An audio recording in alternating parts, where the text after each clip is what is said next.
Hello everyone, मैं Sujit Kumar entity गुरु YouTube channel पे आप सभी का स्वागत करते हैं।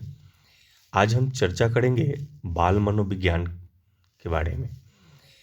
ये मनोविज्ञान की एक शाखा है। मनोविज्ञान का कैसे कैसे उद्भव हुआ, इसके बारे में भी हमने वीडियो में बातचीत की है। आप उस वीडियो को देखें और उस बात को समझें।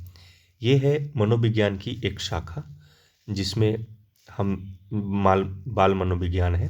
इसके कई शाखा के बारे में भी चर्चा की गई है, बट एंटिटी के दृष्टिकोण से जो है बाल मनोविज्ञान जो है उसको बेहतरीन तरीके से जानने की ज़रूरत है। ठीक है, अब एंटिटी क्या है इसके बारे में भी हमने वीडियो में बातचीत की है, आप वीडियो देख सकते हैं उसमें। ठीक है, प्रीवियस वीडियो में सब चीज़ें चर्चा हो चुकी है। आइए हम चर्चा करते हैं बाल मनोविज्ञान के बारे में, है ना। चाइल्ड साइकोलॉजी के बारे में हम चर्चा करते हैं। चाइल्ड साइकोलॉजी के बारे में बाल मनोविज्ञान है क्या? सामान्य भाषा में अगर हम समझे तो बालक के मन का विज्ञान। ठीक है, बालक के उन तमाम पहलुओं पर ध्यान देने की बातचीत है जिसे बच्चे के ऑल ओवर डेवलपमेंट को ध्यान में रखते हुए 360 डिग्री डेवलपमेंट को ध्यान में रखते हुए जो है बातचीत की गई है। ठीक है, आज हम बाल मनोविज्ञान के इम्पोर्टेंस को लेकर के हम बातचीत करेंगे आज, है ना। बाल मनोविज्ञान की उपयोगिता को लेकर के आज हम चर्चा करने वाले हैं। आइए, इसमें है क्या कि वर्तमान समय में, है ना, बाल विकास का अध्ययन जो है कई परिप्रेक्ष्य में बहुत महत्वपूर्ण हो गया है। अब यहाँ पे इस दिशा में जो है वो सिर्फ बालकों का ही कल्याण नहीं हुआ है, उनके माता पिता को भी बालक को समझने में बहुत अधिक जो है वो सुविधा प्राप्त हुआ है ना। तो यहाँ मानव कल्याण के दृष्टिकोण से भी देखें अगर, तो यहाँ पे जो है प्रत्यक्ष या अप्रत्यक्ष रूप से भी ये बहुत कारगर हुआ है। ठीक है, तो मनोविज्ञान शाखा का जो अध्ययन है बालकों के जीवन को सुखी ही नहीं बनाया है, बल्कि एक प्रशंसनीय और समृद्धशाली भी बनाया है। इस चीज़ को ध्यान में रखें ज़रा, क्योंकि इसमें है क्या, जैसे शिक्षक हुए, बाल चिकित्सक हुए या बाल सुधारक हुए, है ना, इन सभी लोगों को जो है वो बाल मनोविज्ञान बहुत लाभान्वित किया है। ठीक है, तो बाल मनोविज्ञान की उपयोगिता को लेकर के कई सारी बातें हैं, हम उन सब पे चर्चा करेंगे। ठीक है, आइए हम सबसे पहले चर्चा करते हैं बालकों के शिक्षण और शिक्षा में किस तरह से उपयोग है।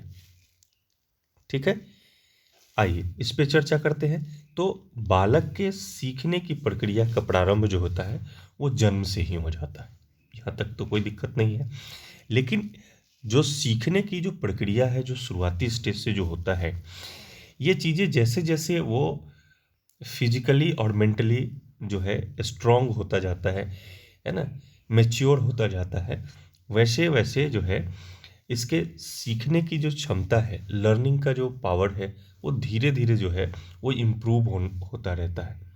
ठीक है, तो आने वाले समय में जितना ज़्यादा मैच्योर्ड होगा वो जो डिफ़िकल्ट चीज़ें हैं उसको बेहतरीन तरीके से जो है वो सीख पाता है, या उसको सीखने में जो है वो एबल होता है, योग्य हो जाता है। ठीक है, यहाँ पे है कि शुरुआती दौर में जो है बच्चा पहले माँ के चेहरे को बेहतर तरीके से समझने की कोशिश में होता है, फिर उसके बाद अपने परिवारजनों को या जो उनसे ज़्यादा निकट रहते हैं उनको समझने की कोशिश होती है।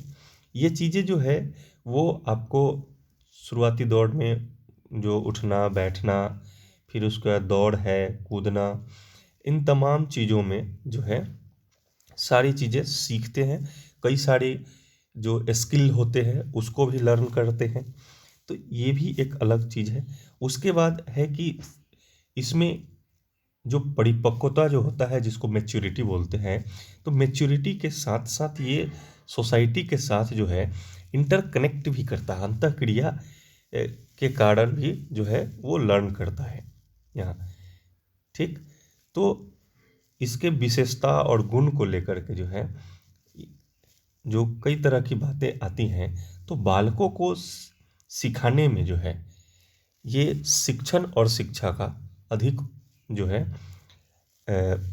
शिक्षण और शिक्षा को लेकर के बातचीत हो या प्रशिक्षण बहुत ज़्यादा कारगर होता है, क्योंकि हर वो चीज़ बच्चा सीखे हुए नहीं रहता है, तो वहाँ पे वो सीखने की कोशिश करता है और उस दरमियान में हमें भी उसकी मदद करने की आवश्यकता होती है, तब जा कर के बालक जो है वो सीखता है शुरुआती स्टेज में। ठीक है, अब आते हैं दूसरी उपयोगिता को समझते हैं, बालकों के स्वभाव को समझने में। यहाँ पे देखिएगा कि बालकों की जो एक्टिविटी है या उसका नेचर है, इस चीज़ों इनको जो है वो बेहतरीन तरीके से समझने के लिए जो है बाल विकास का जानकारी होना बहुत ज़रूरी है। अब यहाँ पे क्या है कि इसका जो क्रमिक विकास होता है, जो एक सिस्टम में जो मतलब एक एक पार्ट बाय पार्ट जो डेवलप हो रहा है यहाँ, तो इसमें हर स्टेज में अलग अलग आयु स्तर में जो है जो बदलाव इसके व्यवहार में होता है, या वो हार्मोनिक दृष्टिकोण से हो या सामाजिक दृष्टिकोण से हो, तो ये चीज़ को परखना या समझना जो चीज़ें हैं वो मनोविज्ञान के माध्यम से ही हो पाया है ना।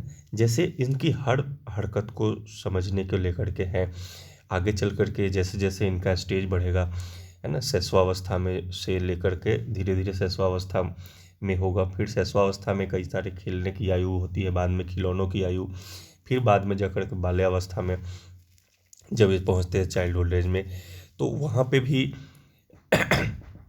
इनमें बहुत सारे बदलाव आते हैं, है ना, संगठन बनाना, उसमें रहना, बातचीत करना, फिर बाद में जब आते हैं किशोरावस्था में तो कई तरह के बदलाव उसमें हार्मोनिक चेंजेज बहुत ज़्यादा आने के कारण जो है इनके स्वभाव में बहुत ज़्यादा जो है उतार चढ़ाव देखने को मिलता है। इसलिए किशोरावस्था को जो है तूफान की अवस्था भी कहा गया है। इसमें बहुत सारा बदलाव आता है जिसके कारण जो है बाद में चल कर के बच्चे को ये लगने लगता है कि हर वो डिसीजन जो हम ले रहे हैं वही सही है ना। तो उसमें पेरेंट्स का इन्वॉल्वेशन जो है वो मतलब किसी भी तरह का जो मतलब बोलते हैं उसको जो मतलब बीच में जो है वो किन्हीं का मतलब बात जो है वो नहीं रखना चाहते, वो अपना बात जो है वही रखना चाहते हैं। तो ऐसा एज आता है, तो क्या है इसका प्रॉब्लम स्वभाव में इस तरह से कैसे हुआ, तो इन सब चीज़ों को जानने के लिए बाल मनोविज्ञान का जो है जानना बेहतरीन तरीके से है ना। क्योंकि हर एक्टिविटी में कुछ न कुछ जो है वो कारण छुपा हुआ होता है, उन चीज़ों को समझने को जानने के लिए जो है ये बहुत ज़रूरी है। ठीक है, अब आते हैं अगले स्टेज में। इसमें देखिए बातचीत की गई है कि बालक के विकास को समझने में सहायक। अब यहाँ पे देखने की बात है कि बालक के विकास को समझने में सहायक है, यानी कहने का मतलब है कि हर बालक में विकास की अपनी अपनी गति होती है, जिसके कारण जो व्यक्तिक भिन्नताएं देखने को मिलती है, इंडिविजुअल डिफरेंसेस ये देखने को मिलती है। यानी कहने का मतलब है कि एक बालक जो है कब चलना सीख रहा है, बोलना सीख रहा है, कब कब कपड़े पहनना सीख रहा है ना। फिर उसमें जो है उसके बाद पूरा जो डेली रूटीन है वो उसको कब जो है वो फॉलो कर रहा है। तो यहाँ पे है कि कई तरह के जो ये डेली रूटीन को टेको करना, फिर उसके बाद फिर अपने ही इस तमाम चीज़ों को करना, उसके बाद यहाँ पे है कि किस अवस्था में जो है यौन परिपक्वता को लेकर के बातचीत होती है। तो यहाँ पे 1950 में गैसेल नामक एक मनोवैज्ञानिक हुए, उन्होंने जो है विकासात्मक कार्य की एक सूची बनाई और इस सूची से है ना उन्होंने ज्ञात किया कि विभिन्न विकास अवस्थाओं और आयु स्तर में बालक में किन विशिष्ट व्यवहारों की है ना अभिव्यक्ति होती है। तो उसके बारे में उन्होंने बताया।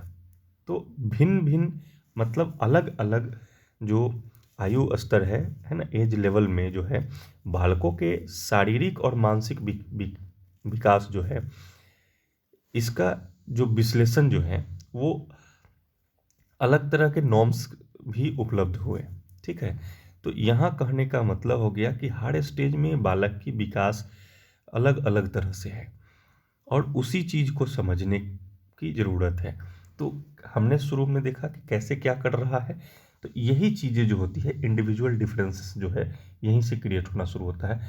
हम ये चीज़ को बेहतरीन तरीके से समझ पाएँ, क्योंकि हमें बराबर इस चीज़ को लेकर के बराबर समस्या होती है कि हम कंपेयर जो करते हैं, जो वो इतना बेहतर कर गया ये क्यों नहीं कर रहा है। तो इस बात को समझने की ज़रूरत है कि हर बच्चे में हर तरह की काबिलियत नहीं होती है ना। योग्यता को लेकर के अगर हम बातचीत करें, चाहे और भी एक्टिविटी को लेकर के हम बातचीत करें, तो हर बच्चे में अलग अलग तरह की योग्यताएं होती है, हर अलग अलग तरह का जो है वो लक्षण पाया जाता है। तो उसके अनुसार से ही बच्चा जो है अपने आगे आने वाले समय में जो है ग्रोथ करता है। इसको बेहतरीन तरीके से समझने की ज़रूरत है। ठीक है, अब आइए आगे हम चलते हैं, अगली उपयोगिता को समझते हैं।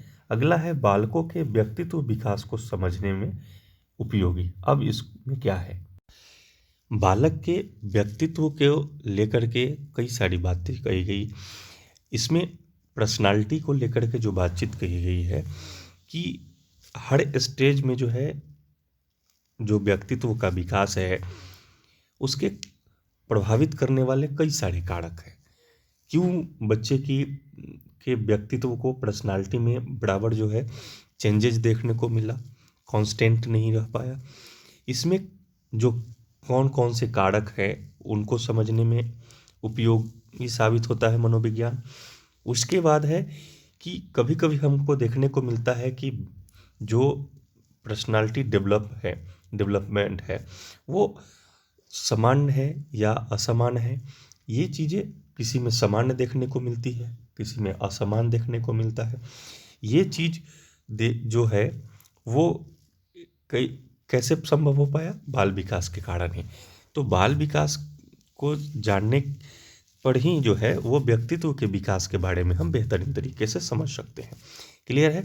तो यहाँ पे है कि जो क्रमिक जो परिवर्तन हो रहा है उनके व्यवहार में, तो वो चीज़ें जो है वो व्यक्तित्व विकास में भी जो है वो अलग अलग तरह की जो है क्षमताएं देखने को मिलेगा। अलग अलग तरह का, हर किसी में अलग अलग तरह का जो व्यक्तित्व विकास है वो चीज़ें देखने को मिलेगी। तो इसको समझने के लिए भी बाल विकास की ज़रूरत पड़ती है। उसी बाल विकास के इम्पोर्टेंस में भी हम चर्चा कर रहे हैं। आगे देखते हैं कि बाल निर्देश में सहायक। अब ये क्या है बाल निर्देश में सहायक, आइए इस पे चर्चा करते हैं थोड़ा सा। इसमें है कि बालक को निर्देशन जो है वो माता पिता भी देते हैं, गाइडेंस बच्चे को माता पिता भी करते हैं, शिक्षक भी करते हैं। ठीक है ना। तो यहाँ पे जो है निर्देशन वो चाहे उनको पर्सनली दिया जा रहा हो या सामूहिक रूप में दिया जा रहा हो, है ना, वो दोनों तरह से जो है बालक के विकास का जो है ज्ञान में सहायक ही होगा। लेकिन आपको पता है कि बाल विकास के कई सारे नियम सिद्धांत जो है वो दिए गए हैं, उसके आधार पर जो है उनके शैक्षणिक हो गया या व्यावसायिक हो गया, है ना, या व्यक्तिगत जो उनका निर्देशन देना है, वो तमाम चीज़ें जो है वो वर्णित है बाल विकास के नियमों और सिद्धांतों में। तो उसके दृष्टिकोण से जो है वो दिया जाए, क्योंकि यहाँ पे जो है रुचि है ना, जो उनका इंटरेस्ट है और स्किल है, उसको ध्यान में रखते हुए जो है बालक की योग्यता और कुशलता को बनाया जा सकता है बेहतरीन तरीके से। जिस चीज़ में इंटरेस्ट है ना, उसी चीज़ में उसके स्किल को डेवलप करने की बातचीत जो है वो की जाए, तब जा कर के बच्चा बेहतरीन सक्सेसफुल हो पाता है, बेहतर आगे परफॉर्म कर पाता है ना। अगर हम उसके किसी और से तुलना करते हुए किसी दूसरे के जो है वो तौर तरीके को एक्सेप्ट करते हुए जो हम आगे बढ़ाने की कोशिश में रहते हैं, वो चीज़ें यहाँ पे एक्सेप्टेबल नहीं है। इस चीज़ को ध्यान में रखने की ज़रूरत है। जिस चीज़ में बेहतरीन इंटरेस्ट है उस पे, तो उसी में जो है उसी के स्किल को जो है वो डेवलप करने की ज़रूरत है, ताकि आने वाले समय में वो अपने व्यवसाय को लेकर के, है ना, या हम उनको कहें कि शैक्षणिक जो प्रावधान है, एकेडमिक है, या जो उनका गोल जो होता है, उसमें कभी भी उनको प्रॉब्लम ना हो। वो उसको एक खेल की भांति जो है बेहतरीन तरीके से करते रहे। तो वैसे बच्चे जो होते हैं उनमें कभी असंतोष की भावनाएं जो है वो नहीं पनपती है। वो जो होते हैं वो अपने बिजनेस से जो है वो सेटिस्फाइड होते हैं और बेहतरीन परफॉर्म कर पाते हैं। आने वाले समय में वो बेहतर एक उदाहरण के रूप में उभर कर आते हैं। ठीक है, अब आइए आगे हम चर्चा करते हैं सुखी पारिवारिक जीवन बनाने में सहायक। इसको देखिए, सुखी पारिवारिक जीवन बनाने में भी उपयोगी साबित होता है। यहाँ बालक का परफॉर्मेंस, उनका कैरेक्टर और उनके अंदर जो क्षमताएं होती हैं वो अगर बेहतर साबित होती है तो वो पारिवारिक जीवन के लिए सुखदायी होता है। यानी यूँ कहा जाए कि ऐसे बच्चे जो होते हैं वो परिवार की शोभा होते हैं। ठीक है, तो यहाँ पे माता पिता और घर वाले को जो शांति मिलती है या सुखी महसूस करते हैं या अपने आप को बेहतर समझ पाते हैं तब जब बच्चे का चारित्रिक विकास बेहतर हो, गुणवान हो, है ना, आकर्षक हो, है ना, आज्ञा का पालन करने वाले हों। तो इन सब चीज़ों के बारे में जो है वो अगर बच्चे में अवेलेबल है तो बच्चे जो है वो मतलब एक परिवार को बेहतरीन तरीके से समझ भी सकते हैं, उनको आगे बढ़ा भी सकते हैं, या नए दिशा देने में भी वो अपना अहम योगदान निभाते हैं, है ना। तो यहाँ पे एक पारिवारिक जीवन के लिए, यानी बच्चे के पारिवारिक जीवन ने जो उनके माता पिता है और भी फैमिली है वो या आने वाले बच्चे के भविष्य को जो है वो बेहतर हो पाता है। इसीलिए पारिवारिक सुख जीवन को सुखी बनाने में भी बाल विकास की अहम योगदान है। आगे आते हैं बालकों के लिए उपयुक्त वातावरण बनाने में सहायक। अब यहाँ देखिए ये बहुत इम्पोर्टेंट है। ठीक है, यहाँ है कि बालकों के ध्यान में रखते हुए एक उनके अनुसार से, उनकी पसंद के अनुसार से, है ना, वो अगर वातावरण उपलब्ध कराया जाए, है ना, तो उसमें जो है वो बालकों के लिए वो उपयुक्त तब हो पाता है जब हम चाइल्ड सेंटर्ड होकर के हम काम करते हैं। यानी क्या पसंद है, क्योंकि हर स्टेज में अलग अलग स्तर में जो है उनकी रुचियां बदलती रहती हैं। उस तरीके से, है ना, उनकी पसंद के अनुसार से रंग बिरंगी वस्तुएं होगा, उपयुक्त सामाजिक वातावरण का निर्माण करें, तब जा कर के बाल विकास का ज्ञान जो है वो सहायक होता है इसमें, कि कैसे उसको बेहतर माहौल दे पाएँ। एक लैंग्वेज को लेकर के हो या उसके लैंग्वेज को लेकर के विशेष लोग इसलिए फोकस्ड करते हैं ताकि उसका लैंग्वेज बेहतर हो पाएगा, तब वो आने वाले समय में चीज़ों को सही तरीके से समझ पाएगा, है ना। उसको नए वातावरण में कैसे एडजस्ट करना है, इन तमाम चीज़ों को लेकर के जो बातचीत होती है वहीं से हम लोग जो है वो शुरू करते हैं, है ना। उनको उनकी रुचियों को ध्यान में रखते हुए तमाम चीज़ें करते हैं। धीरे धीरे करते करते उन्हीं में कुछ कम वेस्ट जब होता है तब जा कर के बच्चे जो हैं इस चीज़ को वास्तविकता से रूबरू हो पाते हैं और फिर नए वातावरण में बेहतरीन तरीके से जो है एडजस्ट हो पाते हैं। ठीक है, अब आते हैं आगे हम चर्चा करते हैं बालकों के व्यवहार के नियंत्रण में सहायक। ये देखिए व्यवहार को किस तरह से नियंत्रित किया जाए उसके बारे में क्या बातचीत किया गया है कि बालकों में जो है बुरे व्यवहार या आदत को कम करने या दूर करने के लिए जो है वो समय समय पर जो है बच्चों में इस बात को लेकर के बातचीत होनी चाहिए कि जैसे हम लोग बताते हैं जो एक मूल्यांकन को लेकर, इवैल्यूएशन को लेकर के बातचीत होती है, असेसमेंट को लेकर के बात होती है। तो उसमें होता क्या है कि हम रोज़ उसको ऐसा नहीं करो, वैसा नहीं करो, वैसा न करके हम उसके हरकतों को जो है वो देखें, ध्यान दें कि क्या कर रहा है, क्या नहीं, किस सिचुएशन में ऐसा हो रहा है ना, क्यों कर रहा है, उस कारण को समझें। एक बार बैठ करके उस पर बातचीत करना है ना, फिर उसके बाद जो है फिर कुछ दिन देखना, फिर उसके बाद। तो ये जो होता है, जो हम लोग करते हैं, ये 10 दिन 15 दिन या महीने दिन पर जो उसके व्यवहार को, नियंत्रण को लेकर के हम लोग करते हैं, तो जो ये तरीका है ये बहुत इफ़ेक्टिव है। क्योंकि रोज़ रोज़ उसको करने से उनके ध्यान में यही होता है कि बराबर इनका तो यही चलता रहता है, छोड़िए क्या बात है। लेकिन अगर इस तरह से अगर टर्म बाय टर्म अगर उस पर काम किया जाए, वो आने वाले समय में एक बेहतर जो है वो हम कर पाएंगे, बिना किसी बाहरी फोर्स के। जो पीटने वगैरह को लेकर के जो चर्चा होती है, वो चीज़ें ना करके हम बेहतरीन तरीके से कर पाएंगे। ठीक है, चलिए आगे हम चलते हैं। बाल व्यवहार के संबंध में पूर्व कथन करने में सहायक। अब इसमें देखिए, पूर्ण कथन करने में सहायक कैसे होगा कि शुरुआती दौर में ही लोग कहते हैं इसमें कि बच्चा जो है वो जन्म के समय ही पता चल जाता है आगे क्या करेगा। लोग, पुराने लोग बताते हैं इसके बारे में, ठीक है। लेकिन यहाँ क्या होता है कि अलग अलग आयु में जो है उसके कई सारे पूर्व कथन होते हैं, जो क्या उसका आयु होगा, कितना लंबा होगा, भार को लेकर के, बुद्धि को लेकर के, व्यवहार को लेकर के, है ना, कई सारी विशेषताओं को लेकर के जो है इस पे बातचीत किया जाता है कि उसका व्यवहार इतना बेहतर होगा या उसका कैरियर आगे क्या होगा। उन तमाम चीज़ों का जो हम अनुमान लगा पाते हैं, वो बाल विकास के द्वारा बेहतर तरीके से संभव हो पाता है। हम बाल विकास के बारे में अगर हमको पता है, तो उसके द्वारा उसका उपयोग करके हम इस चीज़ को बेहतरीन तरीके से कर पाते हैं।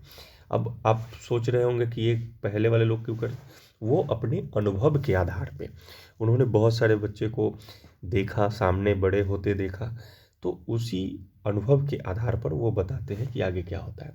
लेकिन अभी वर्तमान समय में अगर हम बाल मनोविज्ञान को बेहतर तरीके से समझते हैं, जानते हैं, तो हम ऐसा कर पाते हैं। उम्मीद है कि हम जो आज बाल मनोविज्ञान की उपयोगिता के बारे में चर्चा किए हैं, वो आपके लिए फ़ायदेमंद साबित होगा। थोड़ा स्लो स्लो बातचीत की गई है, लेकिन बहुत बेहतरीन तरीके से है। इसको समझिए, और फिर अगर आपको अच्छा लगता है कि ये सही जानकारी दी जा रही है, तो हमारे चैनल को ज़रूर सब्सक्राइब करें।